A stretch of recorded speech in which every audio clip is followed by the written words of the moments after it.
My name is Ferenc Bagyinszky. I am the current executive coordinator of AIDS Action Europe.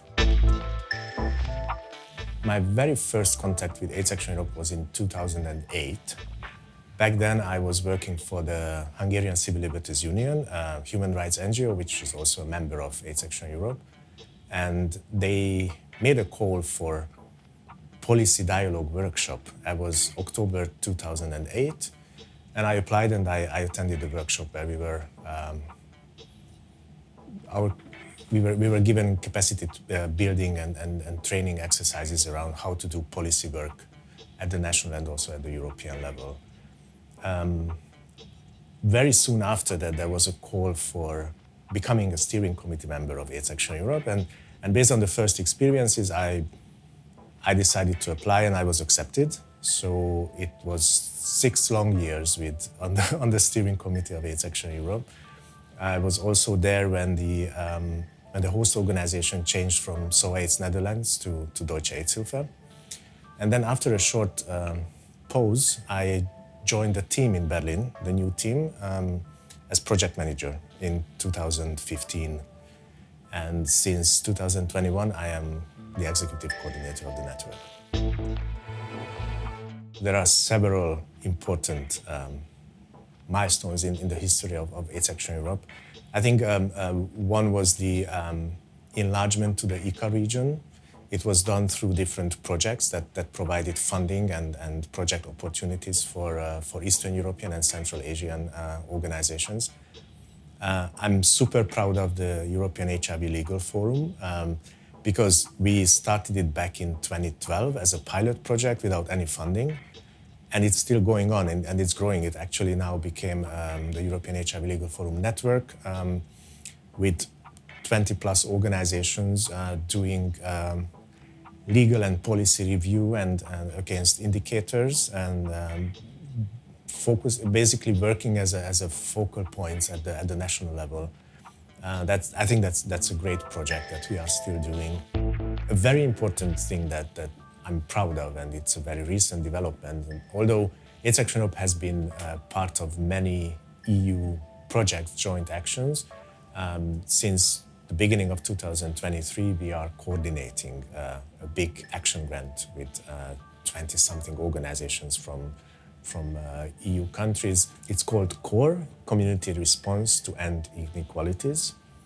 In Europe, HIV, TB, and the viral hepatitis responses. And I think it's a very great project with important outcomes already, what is happening at the national level, how the European networks came together and how we can support people working on the ground. I'm also very proud of the recent capacity development and capacity building activities that we are conducting, whether it's the training of trainers of chemsex services or working together with the GBQ-MSM community and also the affordability trainings that we did in the previous funding phase for AIDS Action Europe. These are all very important and really nice memories to be part of this work. The role of AIDS Action Europe has changed mostly because the environment that we are working in has also changed. So it was a natural development, requested and demanded also by the Times, but also by our members.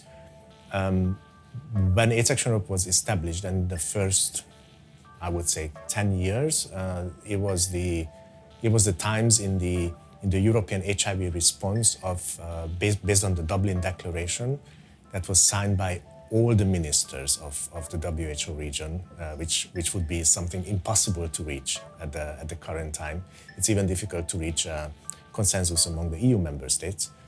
That gave us a huge political will and support to work together, including NGOs and including the affected communities and the communities living with HIV, in partnership to do our best in prevention, treatment and care, but also in social enablers of ending HIV and AIDS as a public health threat. I call it like that the best times of the European HIV advocacy times. And since the last couple of, I would say 5-6 years, the shift has moved away from communicable disease, but also in general from health. And we find it more and more difficult to keep it on the agenda of Europe and European Union. So I think that the shift is going forward that towards the members play a much more important role in advocacy, because they are the ones who have more direct contact to the national decision makers, while we as a European network can support their activities, and also because of our contacts to the different agencies and different stakeholders, we can provide this additional European push and support for their request. But the real players, I think, should be the local, national or grassroots organizations, either because they are providing the services for the communities that are affected or living with HIV and other communicable diseases, or they have the direct contact to the decision makers at the national level. I really like the idea of being a network, being connected all over Europe. People with different backgrounds, realities, environments, they come together and share and exchange, and it's always a learning opportunity for everyone.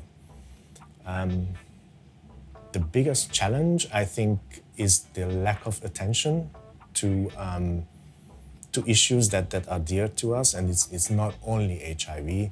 It's also about human rights. It's about human dignity. It's about the right to health. It's about the freedom of expression. I have the fear is that these human rights are being cut back and are being a bit, shrinking because of different excuses such as security and other issues. And this is a big challenge to fight it back. One of the things that keep me and probably others are going is that through these long years of working in the field and being connected to AIDS Action Europe, we have got to know each other. We have met brilliant people who are just their persons are an inspiration for you to continue. So it's I really enjoy. Although I don't like that much traveling anymore, but I really enjoy coming together and meeting people and catching up with them. Some of the colleagues from different countries I would have never met if it wasn't for HIV, our work in HIV. So I think I see it as a huge privilege to be able to be connected to these people and meeting these wonderful activists and advocates and community members from all over Europe. So I think that is what keeps me going. There is some kind of commitment to the cause, but it's not only to the cause, but also because of the people who are, I call my colleagues and friends, but also the communities, our responsibility for the communities who cannot speak up for themselves. We have to speak for them. 20 years is a long time, even in a person's lifetime. And we usually consider 20 years is when you become an adult, you become an independent person who can take care of themselves. So I really wish for AIDS Action Europe that in the upcoming years, we have the knowledge from our experience and the strength to carry on and go on as long as we are needed. And that we also, maybe, I hope we have learned from some of the mistakes that we have made during these 20 years. So, I'm wishing all the best to this organization. And although I don't be very optimistic about the future, I'm very thankful that it's not only on me, but there are other brilliant people who will keep pushing and making the network go forward. Dear AIDS Action Europe, happy 20th anniversary. I'm wishing you all the best from the bottom of my heart. Good luck for the future. Good luck with funding, with policies, with the geopolitical situation. We need all the support and all the luck in the world. Boldog születésnapot, boldog 20. születésnapot. Happy birthday, It's Action Europe.